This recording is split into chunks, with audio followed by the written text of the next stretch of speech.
I'm Sari. And I'm Haley. And this is Seamwork Radio. Welcome back to Seamwork Radio, where we share practical ideas for building a creative process so you can sew with intention and joy. And today we've got a special Sewing Roundup episode for you where we talk about the things we're making, what we're excited about, what new things we're trying, and answer some questions. And we're also going to talk about what's new at Seamwork right now. All right, I'm going to kick us off with a game of What Would You Sew? If you were making a dress inspired by a film, Sari, what would you sew? Oh, I can answer this one. This was on my mood board for last summer, but I didn't really make anything that was inspired by it.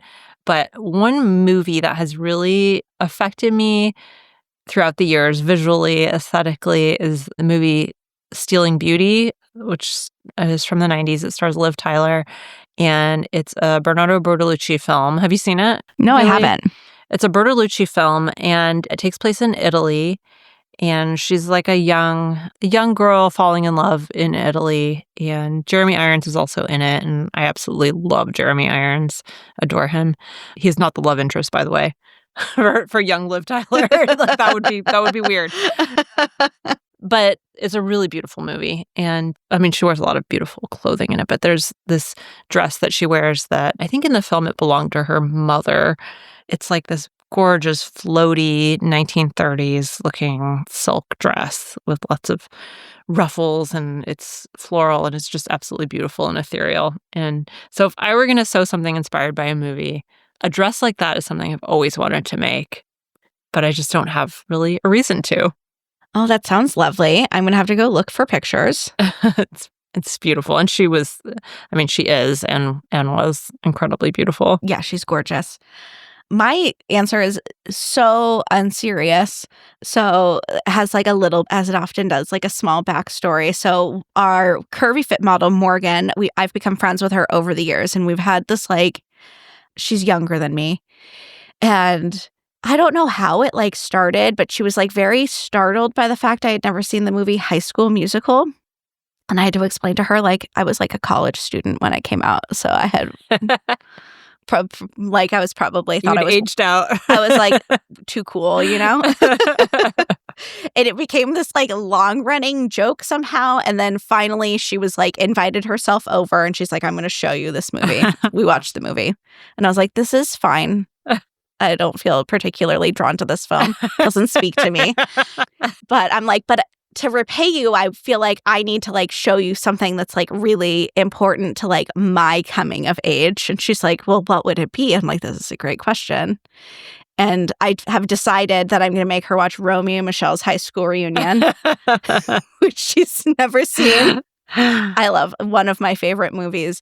And there's the final scene. Romeo and Michelle get their happy ending, and they have a store. Mm-hmm. They open a store in LA, and then Heather Mooney comes in, and she's the cigarette smoking. I guess she's supposed to be a nerd, but she's cool, And they're making her try on clothes, and it's all the clothes are so campy and 90s. And I remember watching it growing up and being I want to go there. I want to shop there. I want to dress like that when I'm grown up.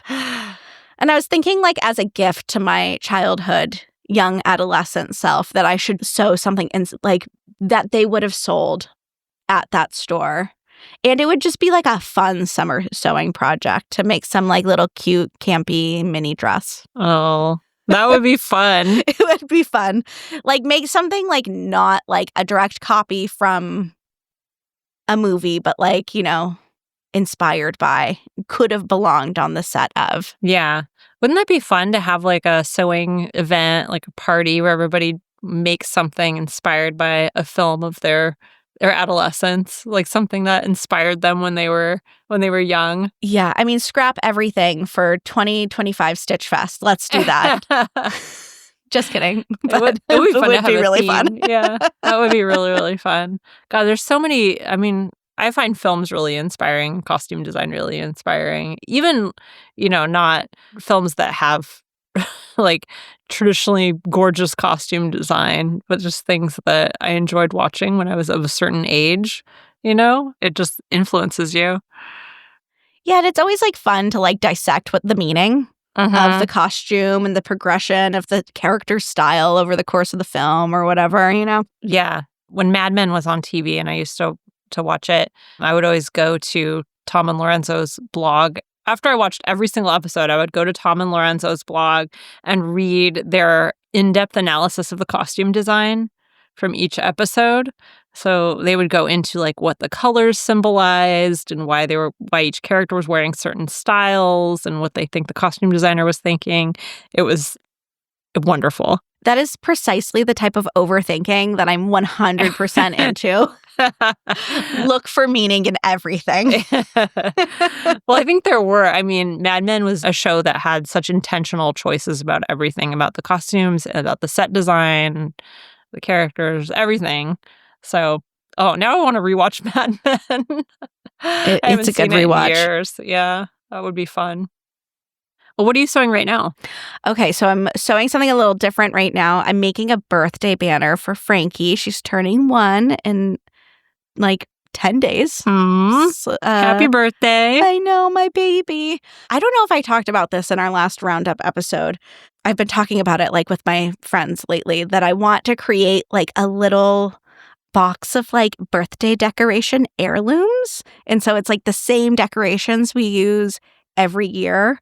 So I'm making a banner that says, "Happy birthday, Frankie." I bought these really cute quilting cottons from Mill End. They have like a little section of like 1930s quilting cottons that are really cute. And I am appliquing the letters. I think you did mention that in the last Roundup. So it's great to hear the progress on that. It's happening. I think that a day after we had the last recording, I went and I bought all of this stuff and I'm making progress on it right now. It is very tedious. There's a lot of letters to happy birthday, Frankie. And now Charlie's like, I want one. And Eric's like, well, you're going to have to make another happy birthday because if you give them their separate happy birthday banners, you can't just remake Charlie. So I'm doing that. And my goal is to every year, like add something new. I want to make a birthday plate, like a cake plate for them too. So that's like for, 2026 goals. So that's what I'm working on currently. But it's been really fun because I'll just work on like 1 or 2 letters at a time. I have pictures of the fabric I'll show you after this. So cute. That's so cool. And then my next project that I'm going to work on is Blackbird Fabrics. They just released a bag pattern last week or the week before called the Mia Messenger bag. And it looks like the perfect like all-purpose mom bag for me. It's cute for non-moms too, but I have mom purposes in mind for it. And one of the colors in my summer design your wardrobe is red. The thing about red is that I don't like wearing it directly next to my face. It's a color that doesn't do a lot of favors for me, but I like it. So I decided that I want a little pair of red Mary Janes, and I'm going to make a red messenger bag so I can add a pop of that color. Nice. Yeah. That sounds fun. I haven't made a bag in a while. That would be fun. Yeah, I'm on the tail end of sewing like a couple garments, and I feel like I need like a little garment break. So I'm doing a couple non-garment projects right now. Yeah. What about you? What are you sewing now and what are you sewing next? I am working on my Madu top, which I've been mentioning in some of our recent episodes. And I'm also working on an Everleigh skirt. I've got it cut out and I'm going to sew that after I'm done with the Madu. And then I'm also working on, I don't remember if I've mentioned this before, I'm working on a quilt that I'm sewing throughout the year. So I'm sewing 1 block every month. So I have a quilt that represents the whole year. So I need to do my April block still. And as we're recording this in April. And I'm a little worried about it because I'm going on a backpacking trip at the end of the month, which I totally forgot about. And so I have 1 less week in the month to sew it, along with all these other projects I've got going on. So I have a lot happening right now, but I'm going to start working on my summer sewing plans pretty soon too. I'm really, really excited about that. I've already started thinking about my fabric choices and things for my summer sewing. So I'm really excited about that also.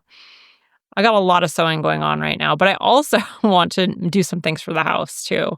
So I'm thinking about reducing my summer sewing garments a little bit so that I can make some of the things for the house I've been dreaming of making for a long time. I feel like summer and winter are like my favorite times of year to sew those kinds of projects. I don't know.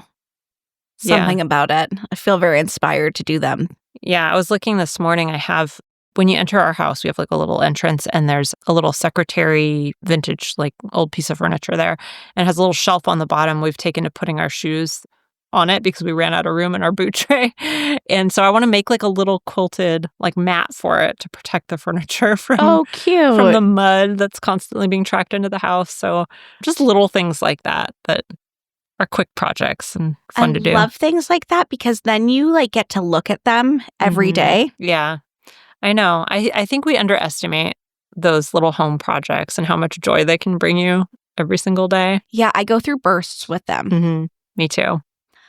Okay, what's something new that you've been trying lately?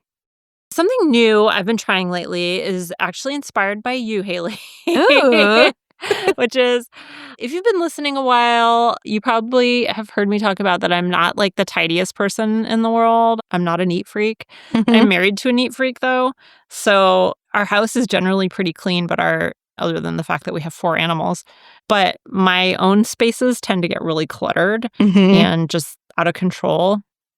And I've been noticing lately that it kind of drives me insane that everything is so cluttered. It just makes me feel really chaotic and really overwhelmed to be in an environment like that. But I'm not very good at cleaning. So, what I've been doing is every morning before I start work, I set a timer for 5 minutes, only 5 minutes. Uh-huh. And it's amazing how much you can do in 5 minutes. Uh-huh. In 5 minutes, I will like declutter my desk. Have decluttered. I have these shelves above my desk that have these little bins with art supplies in them. I completely decluttered those and like switched them out for nicer looking bins for like thrift store baskets that look a lot nicer. I took all of the boots that were in the boot tray and put away the things I wasn't wearing now that it's getting a little bit warmer. I've done all of these things and I feel so much better, even though the space is not like perfect yet and I have a lot more to do. Everything just feels so much calmer and it's a nice way to start the day. I love that. Yeah. You're like, those are like 2 of my favorite things, tidying and a 5-minute timer.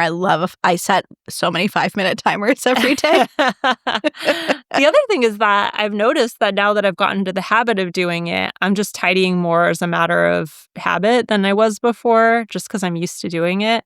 Instead of feeling overwhelmed by like, oh gosh, there's laundry on the bed or there's like this, I just think, oh, we'll just take a minute and do this and I'll feel better. Yeah. So it's nice. It's a switch for me. I love to hear it. It took me over 40 years to become an adult, but I'm finally getting there.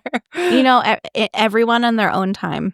What about you? What's something you're trying? Something that I've been doing lately is that I've been making sure to start my day and end my day with outdoor time. I have small children, so I can't wake up and immediately go outside, but I've been trying to get outside within my first hour and a half of being awake. And I go on a walk. And then at nighttime, I've been ending my day with a little time in my garden. Even if I don't have like a lot of chores to do out there, I'll just go sit out there for 5 minutes. But I've been finding it to be like a really grounding practice, especially because where we live, the weather is so wet most of the year. I think it can be really easy to get if you don't have like a dog to go walk. It can be really, and you like work from home like we do often. It can be easy to get in the habit of just like not spending very much time outside. And it's been so nice. I feel like my mental health has been so much better and my clarity and focus during the day has been better. So I highly recommend it. Go touch grass, go let the sun shine on your face, breathe the outdoor air. It's great. What a great idea. I love that. Yeah. Just like a little something for yourself. It doesn't have to be like long.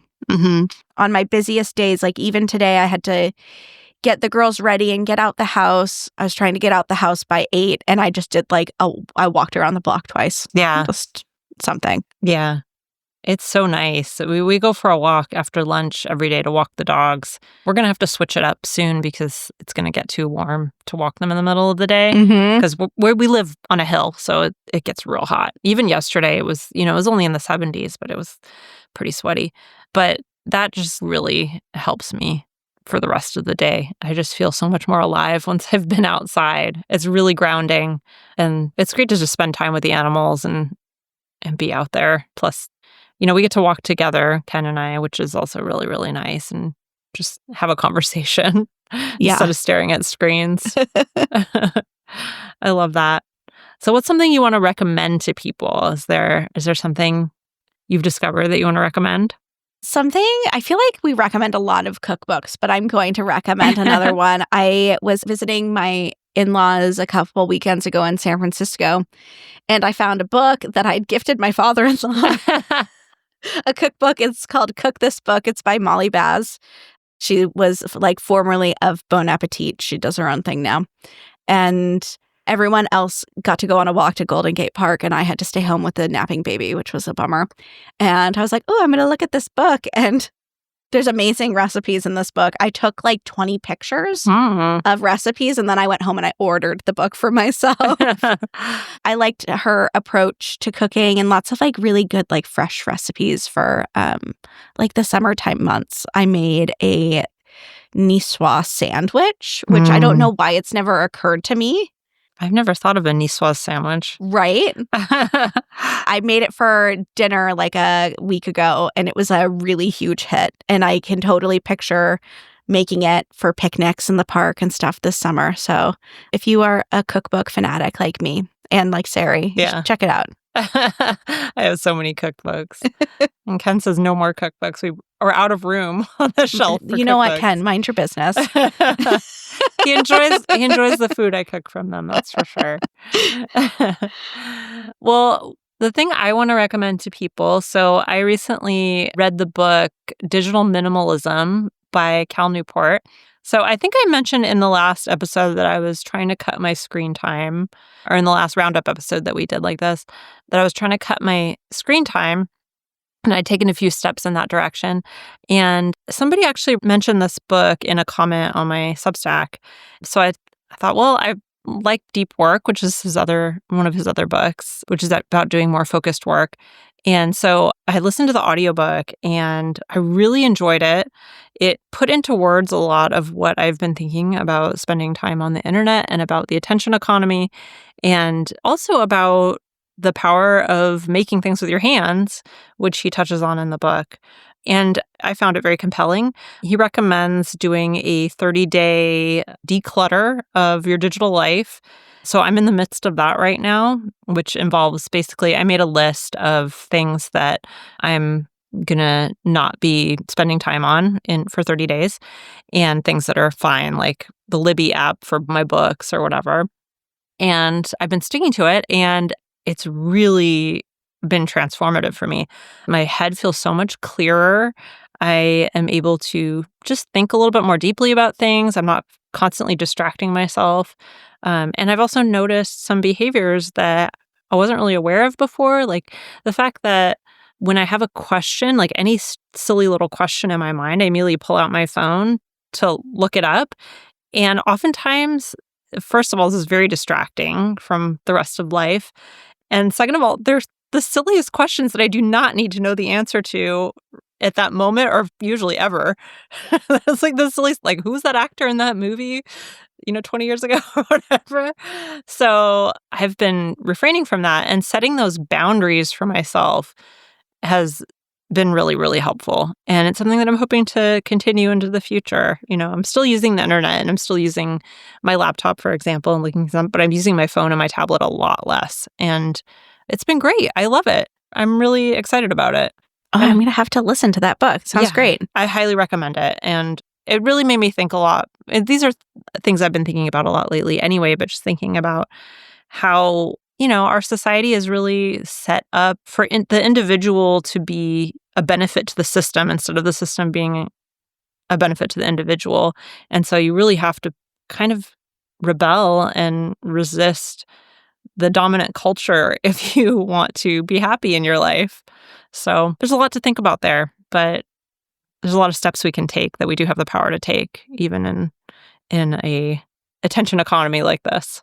Right. I think whenever I think on the subject, what matters most to me is that I'm being intentional about it. The technology itself is not inherently bad one way or another. It connects us in so many ways. It's just making sure that personally for me that I'm using it in a way that's not like like you were talking about, like looking up random facts just because for no good reason at all, and making sure that I don't have like those, that I keep in check those like habits that are just rote.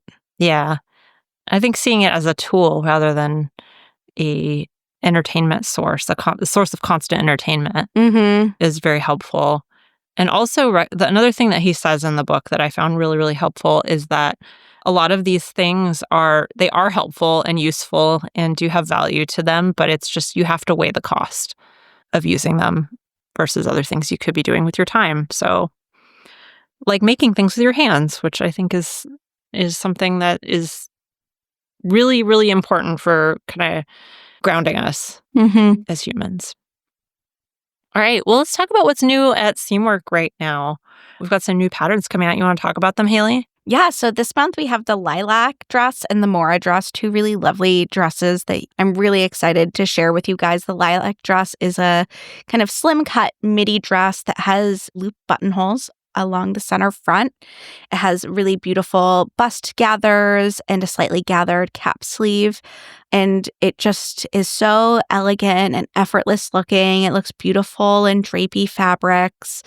And so that is the first dress. The second dress is the Mora dress, which is a spaghetti strap dress that has a really beautiful seamed bodice and a gathered skirt and pockets, of course. And Mora just looks really great in like crisp cottons and in linens. And because of the way that the bodice is pieced together, it is a great opportunity to use scraps and also to play with like things like stripes. You can have a lot of fun there, lots of design opportunities. And then coming up in the upcoming month as a little sneak preview, we have the Citron dress, which is a bodycon knit dress that has a built-in shelf bra with removable foam cups. You can also sew them in if you are a removable foam cup hater. I know that's a polarizing subject. And it's just like one of those every time I see it, I think this is like the perfect summer travel dress because it's a great throw on and you can layer like a button up over it. You can wear it on its own. It's just gorgeous. And then we have the arbor skirt, which is a semicircle skirt with a bound waistband. And it's just like a really great wardrobe staple that you could make in a really drapey fabric for something like a little bit more floaty or something a little bit more structured to really highlight the volume of the skirt. Yeah. Whenever I think about that skirt, I think about some of the inspiration images we collected, and there was a picture of Gwyneth Paltrow and the talented Mr. Ripley wearing a skirt like that, and it was just so, so lovely. Yeah, what I love about that pattern is like the fabric choice really makes it. Mhm. So when you look at the line drawing, it's really just can be a blank canvas for any number of fabrics, any number of like trim applications or embroidery, or there's so many different things that you can do. And as much as I love a pattern that has all sorts of bells and whistles, sometimes you just want something simple that lets fabric shine. Yeah. Yeah. Especially in summer. And I want to talk a little bit about some new videos on YouTube that you guys might want to check out. I made a video about my first attempt at smocking, which was the Madu top I'm working on right now. And I'm working on a video that will be out by the time you guys listen to this. So definitely check that out to see how it came out.